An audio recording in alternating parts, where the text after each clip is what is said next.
अगर आप थोड़ी कामयाबी पर अहंकार करना शुरू कर देते हैं तो सबसे पहले कष्ट आपके परिवार वालों को, फिर आपके मित्र को, और इन्हीं सब कष्टों का अल्टीमेट जो रिजल्ट आता है वो आपके सफलता में एक बाधक बने। मिश्रा जी का फैसला।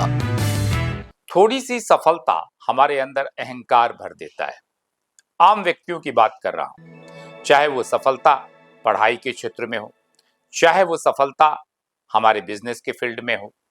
लेकिन अहंकार, हमारे सनातन धर्म में भी कहते हैं कि अहंकार वास्तव में भगवान का भोजन होता है। तो अहंकार हमें कभी नहीं करनी चाहिए, ये तो एक सत्य है। लेकिन इस सत्य को हम सब जानते तो हैं, लेकिन क्या वास्तव में इस सत्य को जीते हैं? अगर नहीं जीते हैं तो हम सबको इसको जीना आरंभ करना चाहिए। अहंकार किसी भी हालत में शोभनीय नहीं है, चाहे आप सफलता के किसी भी मकाम पर पहुंच जाएं, क्योंकि अहंकार आपकी सफलता के मार्ग में सिर्फ और सिर्फ बाधक बनेगा।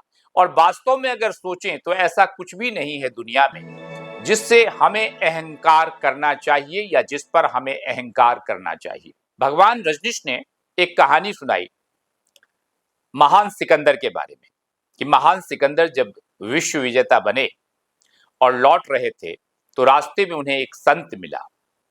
तो संत को उन्होंने प्रणाम किया और अपना परिचय दिया कि मैं महान सिकंदर।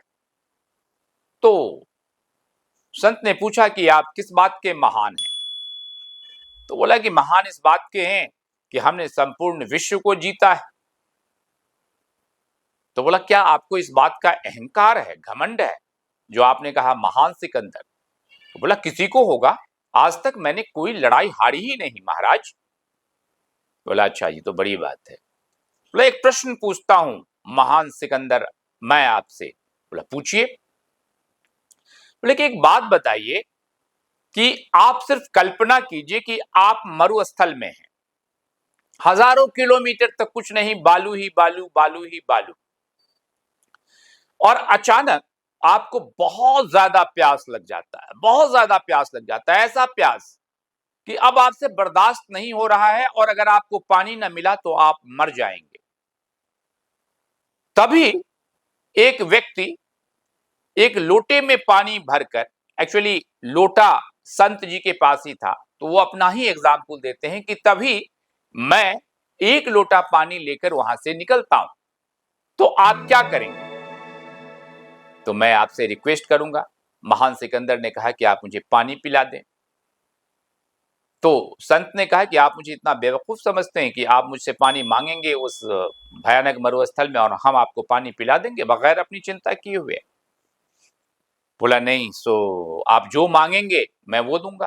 बोला क्या दोगे तो बताओ, तो मरने वाले हो, खत्म होने वाले हो, अब पानी नहीं मिला तो तुम गए। बोला आधा राज्य दे दूंगा। सिकंदर ने कहा बोला आधा राज्य पे कौन मानता है, किसे आधा राज्य चाहिए?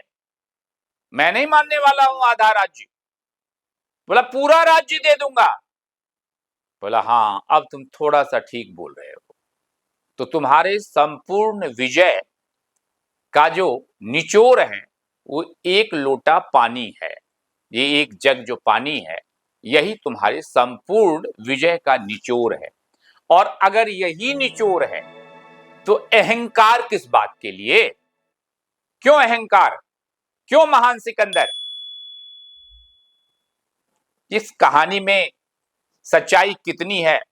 भगवान रजनीश इस प्रकार की बहुत सारी कहानी सुनाते हैं, लेकिन कहानी सिर्फ मैसेज देती है, और मैसेज देने में ये कहानी पूर्ण रूप से कामयाब है कि दुनिया में किसी भी कामयाबी पर हमें अहंकार नहीं करना है, क्योंकि अहंकार हमारे रास्ते का सिर्फ और सिर्फ एक हर्डल है, एक अवरोधक है, इसके अलावा कुछ नहीं।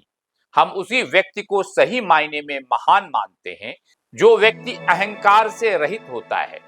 अगर आप थोड़ी कामयाबी पर अहंकार करना शुरू कर देते हैं तो सबसे पहले कष्ट आपके परिवार वालों को, फिर आपके मित्र को, और इन्हीं सब कष्टों का अल्टीमेट जो रिजल्ट आता है वो आपके सफलता में एक बाधक बन जाता है। तो जीवन में कभी अहंकार नहीं करें। सचमुच कहा गया है सनातन धर्म में कि अहंकार भगवान का भोजन है। आप सबसे अनुरोध है कि हमारे इस चैनल को लाइक करें, सब्सक्राइब करें। आपका ये कार्य हमें उत्साहित करेगा।